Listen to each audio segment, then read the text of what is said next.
अध्यक्ष महोदय, मी आपल्या निदर्शनात एक अत्यंत गंभीर मुद्दा मांडू इच्छितो, जो राज्यातील लाखो ग्रामीण महिलांच्या भविष्याशी थेट संबंधित आहे। अध्यक्ष महोदय, महाराष्ट्रातील उमेद महाराष्ट्र राज्य ग्रामीण जीवन अभियान अंतर्गत कार्यरत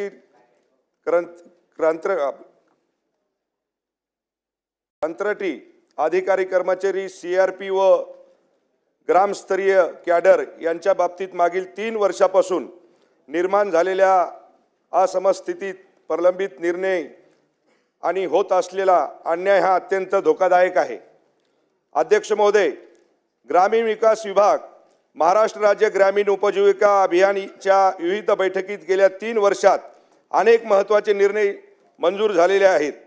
उमेदचे सर्व कर्मचारी ग्रामसखी दर्जा देण्यात, सेवा 62 वर्षापर्यंत कायम ठेवणे, नवीन HR लागू करणे, सेल्फ अनुदान, वेतनवाढ, विमा सुविधा, बहुसंस्थान कमी करणे आणि उमेदचे स्वतंत्र विभाग स्थापन करणे।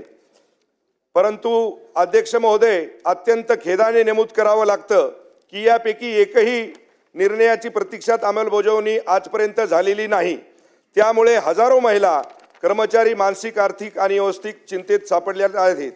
अध्यक्ष महोदय, झारखंड आणि बिहार या राज्याने ग्रामीण जीवन अभियान अंतर्गत कार्यरत सेवा महिला कर्मचाऱ्यांना 62 वर्ष सेवा नियमित पदासाठी सुविधा आणि कायमस्वरूपी दर्जा त्या ठिकाणी दिलेला आहे।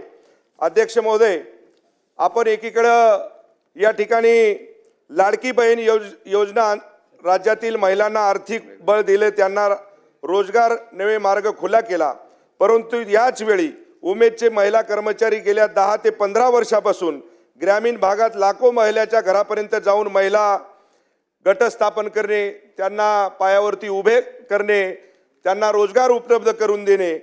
पण त्या ठिकाणी तुम्हाला सांगतो की उमेदच्या माझ्या सीआरपी असतील, उमेद असतील, यांच्यावर अन्याय होत आहे।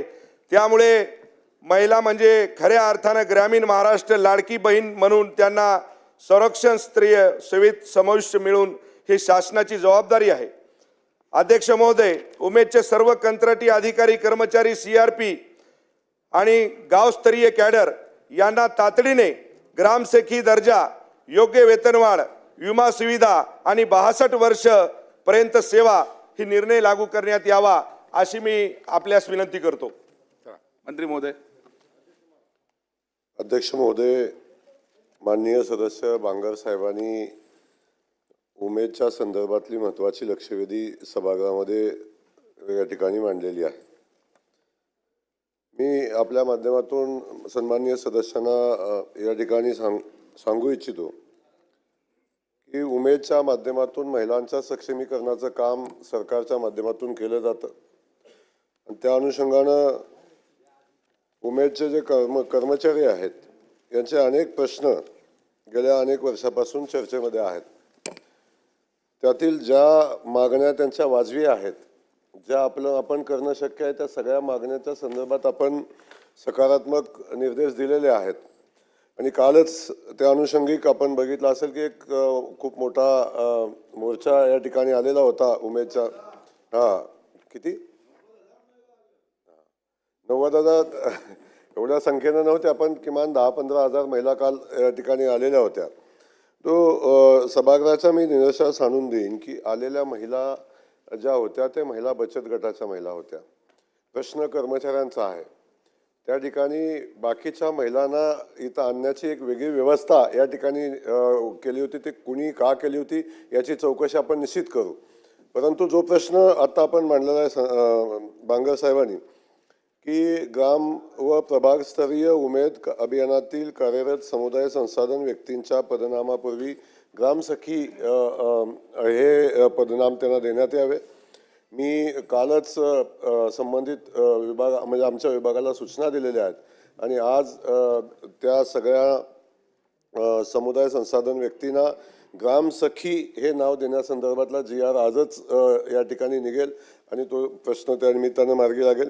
दुसरा प्रश्न होता की या सगळ्यांचा होता की आम्हाला गणवेश मिळाला, गणवेशाचा रंग शासनाने ठरवून दिला पाहिजे, गणवेश ठरवून दिला पाहिजे। त्याही संदर्भात आपण कालच निर्णय घेतलेला आहे आणि आपण त्याच कर्मचाऱ्यांना सांगितलं की आपण कुठल्या पद्धतीचा गणवेश आपल्याला पाहिजे तो आपण शासनाला कळवा, आपण शासनाच्या माध्यमातून त्याला मान्यता देऊ. हा कालच निर्णय आपण या ठिकाणी घेतलेला आहे.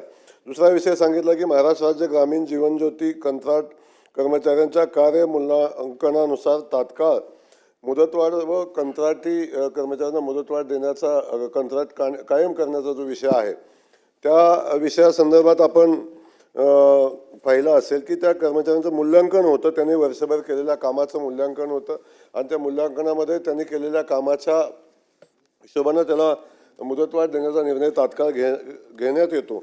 तोही निर्णय आपण तात्काळ घेण्यासंदर्भातल्या सूचना या ठिकाणी दिलेल्या आहेत.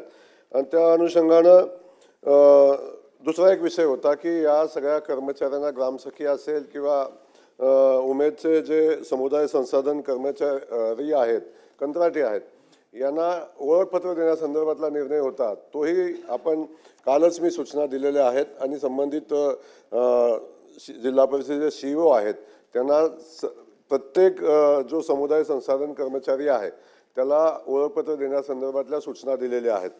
HR मॅन्युअलचा विषय येतो. HR मॅन्युअलमधल्या केंद्र सरकारनं जे HR मॅन्युअल केलेलं आहे त्यातल्या कोणत्या तरतुदी आपण लावू शकतो या संदर्भात आपण समिती नेमलेली आहे. त्याचा अभ्यास करून आपण त्यातल्या ज्या शक्य आहेत, सगळ्या तर काय शक्य नाहीत, परंतु ज्या शक्य आहेत त्या गोष्टी लागू करण्यासंदर्भातला निर्णय महाराष्ट्र सरकार नक्की घेईल हे या निमित्तानं मी आपल्याला या लक्षवेधीच्या माध्यमातून सांगू इच्छितो.